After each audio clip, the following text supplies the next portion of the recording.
प्रशस्त, बहुत, थोरै। उही शब्द कहिले विशेषण, कहिले क्रियायोगी। नमस्कार, व्याकरणका कुरामा आज हामी उही शब्द कति बेला विशेषणको काम गर्छ र कति बेला क्रियायोगी भएर काम गर्छ भन्ने कुरा बुझ्ने कोसिस गरौँ।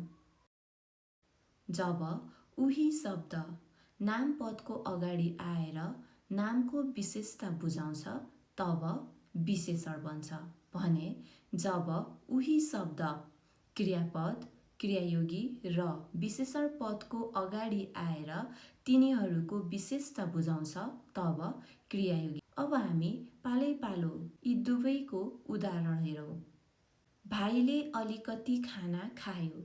यहाँ खाना नाम शब्द हो र यसको अगाडि आएको अलिकति यसले कति खाना भनेर खानाको मात्रा बुझाएको छ, अर्थात् खानाको विशेषता बुझाएको छ।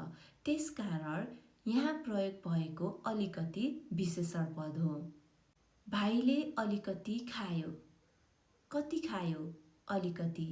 यहाँ खायो क्रियापद हो र क्रियापद भन्दा अगाडि आएको अलिकति यसले क्रियापदको विशेषता बुझाएको छ।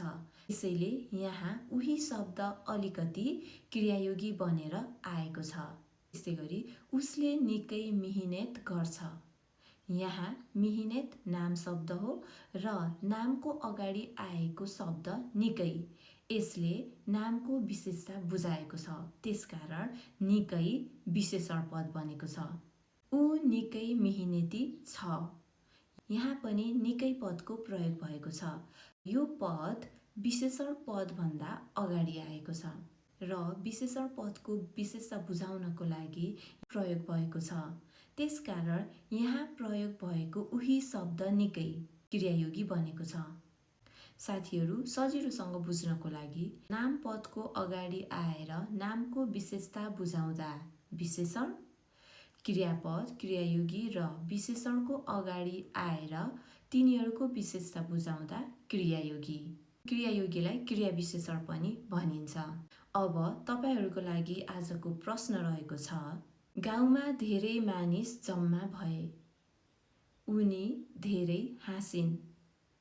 यहाँ दुवै वाक्यमा धेरै पदको प्रयोग भएको छ। अब विशेषण र क्रियायोगी चिन्ने पालो तपाईको। अर्को भिडियोमा फेरि भेटौँला। धन्यवाद।